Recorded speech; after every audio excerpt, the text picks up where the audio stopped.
రాసిన పత్రిక 1వ అధ్యాయం 17వ వచనం చూస్తే, మరియు మీ మనోనేత్రములు వెలిగింపబడినందున ఆయన మిమ్మల్ని పిలిచిన పిలుపు వలనైనా నిరీక్షణ ఎట్టిదో, పరిశుద్ధులలో ఆయన స్వాస్థ్యం యొక్క మహిమైశ్వర్యం ఎట్టిదో, ఆయన క్రీస్తునందు వినియోగపరిచిన బలాతీశమును బట్టి విశ్వసించు మనయందు ఆయన చూపుచున్న తన శక్తి యొక్క అపరిమితమైన మహత్యం ఎట్టిదో మీరు తెలుసుకున్న వలెనని మన ప్రభు అయిన యేసుక్రీస్తు యొక్క దేవుని మహిమ స్వరూపియగు తండ్రి తనను తెలుసుకొనుటయందు మీకు జ్ఞానమును ప్రత్యక్షత గల మనస్సును అనుగ్రహించినట్లు నేను నా ప్రార్థనలందు మిమ్ములను గుర్చి విజ్ఞాపన చేయుచున్నాను. దేవునికి స్తోత్రం.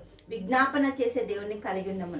విజ్ఞాపన దేవుడు చేయడానికి ఆధిక్యతని మనకు అనుగ్రహించిండు. పౌలు భక్తుడు అంటుండు, మీ గురించి విజ్ఞాపన చేస్తున్న తండ్రి కుడిపార్శ్వమున కూర్చొని యేసుక్రీస్తు ప్రభు విజ్ఞాపన చేస్తుండు నీ నా జీవితం కొరకు. విజ్ఞాపన చాలా ఇంపార్టెంట్, చాలా ముఖ్యమైనది. దేవునికి మహిమ కలుగును కాక.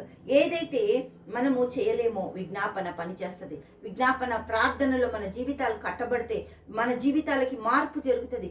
మారు మనసులు వస్తాయి. దేవుడికి మహిమ కలుగును గాక. మనోనేత్రాలు వెలిగింపబడితే దేవుని కొరకు పరిచర్యలో నిలబడగలుగుతాం. దేవుని కొరకు ప్రార్థించే శక్తి మనం పొందుకుంటాం. వాక్యపు జ్ఞానము ప్రత్యక్షతలు దేవుడు మనకు అనుగ్రహిస్తాడు.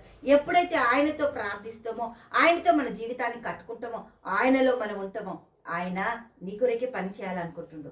నీ కొరకే పని చేస్తాడు. నీ కొరకే కావలసిన ప్రతిదాన్ని సిద్ధపరిచిండు.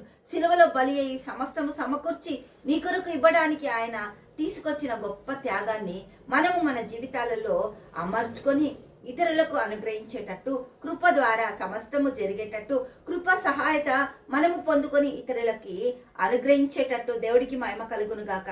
విజ్ఞాపనయందు నేను నా ప్రార్థనలయందు విజ్ఞాపనయందు దేవుని బతిమాలు కొనుచున్న విజ్ఞాపన చేయండి. దయచేసి దేవుని దగ్గర ఉండండి, దేవునితో సావాసం కలిగి ఉండండి అని పౌలు భక్తుడు మనకి విజ్ఞాపన చేస్తున్న ఆ టైంలో బతిమాలుకుంటుందంట.